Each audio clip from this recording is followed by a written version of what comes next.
Yep. I know that. Incredible tournament. You know, there will be a future generation of tennis fans who are not lucky enough to see you and Carlos play live. And so I'm wondering, for those people, what do you think the story of this rivalry is?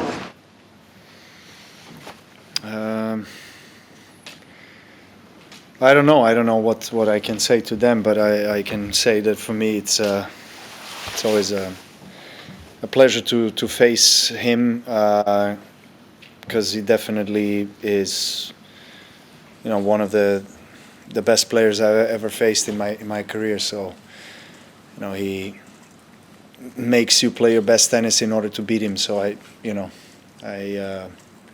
what I've done, you know, for like a set and a half, but then, yeah, things changed, and he deserved to win. Charlie? Novak, it's been like an up and down few weeks, but how much does this tournament fuel your belief that you can, you know, there's no reason you can't compete? Well, I always believe I can, you know, otherwise I wouldn't be competing, and I said this numerous times. So it's great that I was able to beat, you know, Yannick in 5 and really battle Carlos in 4 close sets. And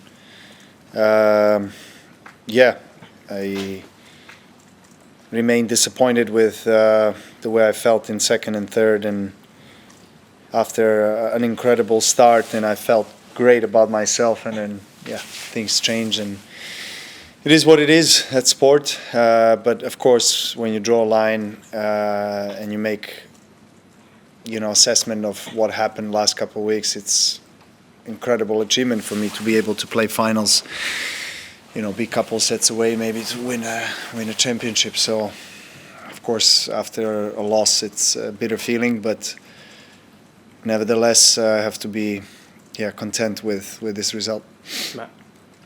Hey, Novak, well done. So what changed, do you think? I mean, look, I never like to talk about things that, you know, I go through, you know, physically or health-wise, because it's gonna come across as I'm looking for excuses and taking away the credit of the winner, which so it's not going to change this time. I'm just going to congratulate Carlos, and, you know, he was deserved winner on the court today. Were there No, I'm not going to share. No, not about physical stuff, Yeah. but in terms of what game-wise, you saw it. I mean, the first set was one of the best sets I've played last couple of years. And then, you know, I kind of regained my energy back and momentum in mid-fourth. Got, you know, asked the crowd to get involved. They did. Yeah, just a bad miss at 4-all and breakpoint. And that forehand, I had a good look at that forehand, and yeah, my forehand broke down in important moments, and yeah, that's what happens. I mean, 1 or 2 shots can change the momentum of the match and switch things around, which happened. And yeah, I'm just very disappointed. I wasn't able to maintain that kind of feeling that I had in the first set. It's just, you know, a lot of what-if scenarios in my head, and yeah, I guess it is what it is. You have to just accept it as it is. David? It seemed as though you picked up in the first set where you left off against Yannick in terms of your level. Yeah. When you sat down, having won that first set 6-2, did you think, I might be able to win this, I've got this? Yeah, I mean, absolutely. I knew he's a very smart all-round player that, you know, obviously changes tactics and adjusts his game depending on how he feels the opponent is playing. So I knew that he's going to switch things around and he's going to raise his level. So I didn't, you know, I knew what I needed to do, but just some things happened and my energy, my level went completely down, like from north to south in 2 games. And yeah, that's what I managed to recuperate and kind of feel really energized. As I said, mid-fourth, I was close, but it wasn't meant to be. Ben? Like, just to Curious how, as this week unfolded, you know, you had what happened in the fourth round, getting a walkover, a short quarterfinal with happened with Musetti, and how much do you think that middle of the tournament helped you be able to be competitive and to beat Sinner and to get as close as you did in this final? And did that all make it feel like this was sort of, you know, destiny, that things were sort of falling your way sometimes? Yeah. I mean, for sure. I mean, I had luck. I mean, to not play fourth round and play a couple sets in the quarters, and we spoke about this. So I'm grateful again. I mean, it's hard just right after the match to be all positive and smiling, but because you're a competitor and you don't want to lose and you don't like to lose. So that's the kind of feeling. But overall, for sure, it's been a fantastic tournament, and I knew that I probably have to beat two of them on the way to the title, and beat one, which is great. So it's a step more further than I have gone in Grand Slams than last year. Very, very nice, encouraging, but not enough for me. And let's see. I'm going to keep pushing and see if I get another chance. Congratulations. I know not the result you wanted, but great tournament. You mentioned earlier that you do have the belief and you still believed you can beat these guys, but you also said on court, I didn't expect to ever be in a Grand Slam final ceremony again. Yeah. Can you talk about those two things and how satisfying it is to be back in this spot? I have belief, and I have always confidence and vision to win a slam, another slam, anywhere, to win anywhere where I play. But I did not expect it. That's different. Expectations, I lowered my expectations last couple of years, and which also I think allows me to be able to let go of some of that unnecessary additional stress. And it's always tension and stress and pressure, and I just don't want to be overwhelmed by it. So it also feels good a little bit not being always the main favorite, to win slams, and I think that kind of gives you a little bit of that extra motivation, I guess, when it comes down to the last rounds of the slam. And I mean, look, I managed to beat Yannick, who is double defending champion here, and won the last 4 or 5 matches against me. So in 5 sets, very proud of that. I mean, incredible match, incredible achievement. But you're speaking to me 10 minutes after I lost the final, so of course I'm going to be a little bit bitter about losing. But again, I lost to a number 1 in the world, and already a legendary player. Last couple over there. Yeah. I'm wondering if what you do with a setback like this mentally, and how you use it to fuel you forward, or if there are leadership lessons in that for you. Yeah, I mean, I expect this feeling obviously to settle, or to not be present with me in that intensity for too long. I've had many matches in my career, big matches that I lost as well, and many that I won, more than I won, thankfully.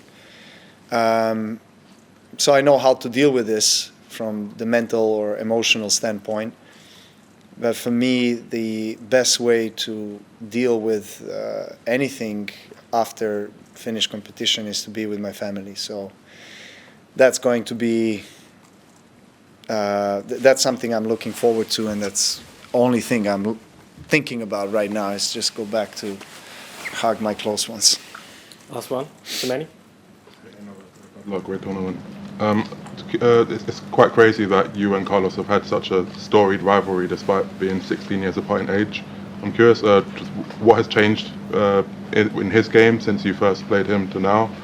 And he's got basically, he's the youngest person to ever achieve what he achieved today.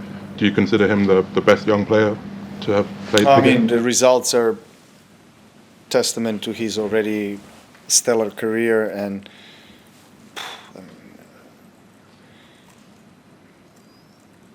can't think of any other superlatives about him. I mean, I think everything is said, and he deserves every bit of the praise he gets from his peers, but also the whole tennis community. I mean, he's a very nice young man, good values, nice family, and of course already a legendary tennis player that made a mark of our made already a huge mark in the history books of tennis. I mean, with only 22 years of age, so it's super impressive, no doubt about it. And well, first time I played him, he was what, 11 or 12 years old. No, he was, I think, well, 18 or 19, and you could already see that he's destined for great things. But of course, a lot has changed since then. He has improved physically, mentally, game-wise. I mean, he's constantly looking to innovate himself in his game, which is exactly the kind of mentality that needs to be nurtured for a champion. It's never enough in terms of settling with your game. You have to progress, otherwise you regress, because everyone else progresses. So, I mean, he has everything. I mean, a whole package, and really, as I said, a nice guy and very respected. And so, congrats to him, to his team, to his family. I mean, he's only 22. I mean, it's unbelievable. And everything is possible in his case, no question about it. I mean, if he was able to achieve for already such a young age, 7 slams and all the other accolades, I mean, he's, steering forward big time. So, well, I mean, of course, there's Sinner. The two of them, I guess, are going to be fighting for biggest titles, and then the youngsters like myself are going to try to catch up. Thanks, everyone. Going to move to Serbia now. Nole, mislim da govorimo u ime cele nacije kad kažem da za sve što si pokazao ovde zaslužiš samo čestitke. I naš narod ima jedno lepo kazivanje, kaže da srebro sija kao zlato. I to je sigurno s jednim dobrim razlogom. Kad to čuješ, kad razmisliš o svemu tome, kad pričamo o tvojoj veri u sebe i o očekivanjima, kako misliš da će taj sjaj kroz naredne mesece, dane, nedelje već, da se reflektuje na sve ono što predstoji u tvojoj karijeri i što očekujemo od tebe? Pa, moram biti iskren da kažem da je jako gorak ukus i osjećaj kada izgubiš finale Grand Slema, pogotovo u ovoj situaciji u kojoj se ja nalazim sa već dosta godina i prilikom, eto, posle 3 godine da igram ponovo Grand Slam finale, možda, ne znam, kako će Bog da uredi stvari u budućnosti, ali ko zna da li ću imati opet priliku da igram Grand Slam finale, tako da sam bio baš, kako bih rekao, naoštren i usredsređen da iskoristim svoju priliku i stvarno sam krenuo fenomenalno i onda, eto, neke stvari su se desile i to je to, onda se preokrenulo. Ali nema šta, mislim, čestitam njemu na izvanrednom istorijskom uspehu i zaslužio je pobedu, a Bog uvek zna najbolje i ima planove koje ja prihvatam, jako mi je teško u istom trenutku da, kako bih rekao, u potpunosti se otvorim za to, ali sve je dobro, sve je dobro. Hvala Bogu, mnogo više stvari imam u životu na kojima treba da budem zahvalan, a manje gord, tako da apsolutno je to opšti osjećaj moj, iskreni, istinski, dubinski, ali naravno da sada odmah nakon meča imam to razočarenje. Da li je upravo ta gorčina poraza možda i razlog što je onako jedna-dve rečenice na ovoj ceremoniji zvučalo kao da se opraštaš, nisi rekao ni vidimo se sledeće godine, been a great ride?